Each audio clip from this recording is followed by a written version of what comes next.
안녕하세요. 재테크 삼촌입니다. 신용등급이 A등급이면서 표면금리가 7%, 여기에 매월 이자 지급 방식, 정말 2년 전까지만 해도 상상할 수 없는 발행 조건입니다. 2년 전 신용등급 A등급이라도 3%대 이자의 분기별 이자 지급 방식이 최선의 조건이었습니다. 우크라이나 전쟁으로 촉발된 인플레이션과 기준금리 인상이 레버리지 투자를 감행한 대출자에겐 고통의 시간이지만 개인 채권 투자자들에겐 두 번 다시 오지 않는 수익 기간을 만들어주고 있습니다. 사실 이 정도 조건이라면 주식이나 다른 부동산 투자에 눈을 돌릴 필요가 없습니다. 복리 7% 정도의 연이자를 받으면서 위험이 거의 없는 채권에 10억 정도 투자했을 때 연 8천 이상의 현금 파이프라인을 만들 수가 있습니다. 10억 아파트가 전부인 40대 가장이 도시생활의 염증을 느껴 시골로 귀촌하기로 마음먹었다면 아이들 교육시키면서도 넉넉히 생활할 수 있는 수입이 되는 것입니다. 오늘 이런 가장 안전한 고수익 채권이 될 수 있는 한 종목을 소개드리고자 합니다. 현재 기사와 같이 롯데 손해보험의 매각 작업이 본격화되고 있습니다. 주가도 순식간에 50% 이상 오르고 매각 몸값에 대한 조율질이 본격 시작되었습니다. 롯데손보는 대한화재가 2008년 롯데그룹으로 인수되면서 탄생했고 이후 롯데지주가 설립되며 금산분리 원칙에 따라 지주사의 금융사 지분을 매각해야 하는 상황에서 JKL 사모펀드가 2019년 인수하였습니다. 즉 지금의 롯데손보는 롯데그룹 계열사가 아닌 사모펀드가 주주인 손보사입니다. 제가 추천 회사채 영상을 만들면서 롯데손보를 포함시키지 않았던 이유는 발행 조건이 좋았지만 더 이상 롯데그룹 계열이 아닌 매각 예정 기업의 후순위채였기 때문입니다. 사모펀드는 시장에 나와 있는 매물을 매입하기 위해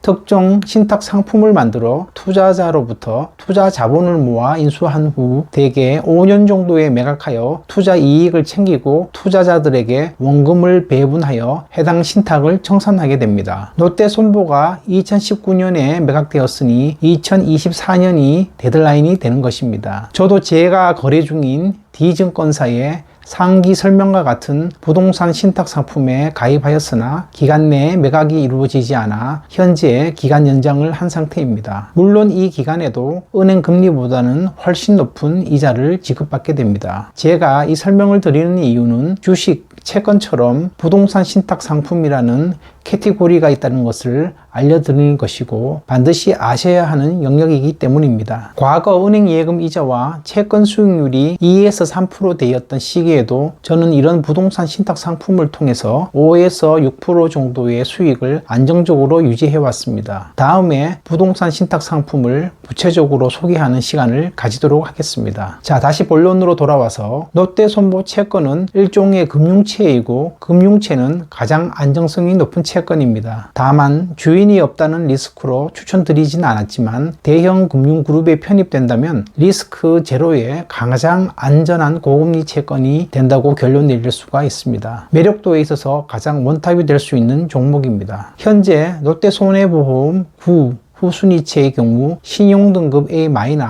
표면 이자율 6.9%, 매월 이자 지급 방식으로 10년 만기이지만 5년 내 콜 옵션으로 27년 9월 상한 예정입니다. 마지막 거래 가격은 10,060원입니다. 이 종목 또한 삼척 블루파워 8호와 9호가 올해 6월 중순, 9월 중순 고금리로 발행되면서 투자자 이탈로 1,200원까지 거래되던 것이 지금 가격대로 내려와 투자 매력도를 다시 회복하게 된 경우입니다. 현재 롯데 그리고 새마을손해보험, KDB생명, 즉 금호생명 등 여러 보험사들이 M&A 시장에 매물로 나왔지만 롯데에 대한 관심이 가장 크다고 할 수 있습니다. 금융지주그룹의 경우 전통적인 은행업보다는 비은행 부문의 중요성이 강조되는 추세여서 보험 부분을 강화하려는 지주사들, 즉 신한과 하나가 관심을 보이고 있고 우리금융도 후보군으로 점쳐지는 상황입니다. 기사 내용은 특히 신한금융과 하나금융이 롯데손보 인수를 놓고 신경전을 벌이고 있다. 신한금융은 올 상반기에 KB금융의 리딩금융 자리를 뺏긴 뒤 손해보험 부문 포트폴리오를 강화해야 하는 상황이다. 하나금융도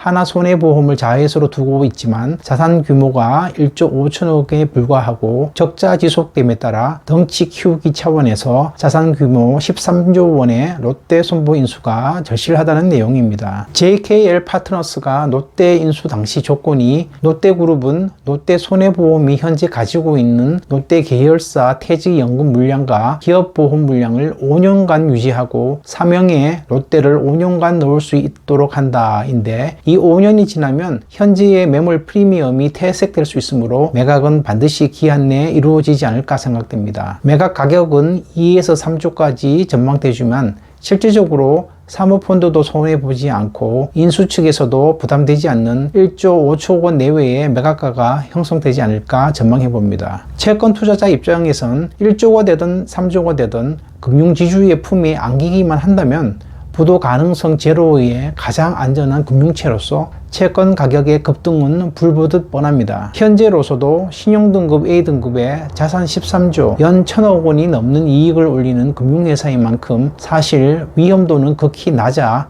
투자 가치는 충분하며 지금 선점하여 만기 시까지 보유하든지 가격 상승 후 중간 매도하여도 좋은 투자가 될 것이라고 봅니다. 매각 진행 상황을 모니터하며 투자 시기를 조절하시기 바랍니다. 단 모 금융그룹 인수 유력 기사가 나는 순간 가격은 손쓸 사이도 없이 급등해 버린다는 점은 미리 인지하시기 바랍니다. 감사합니다.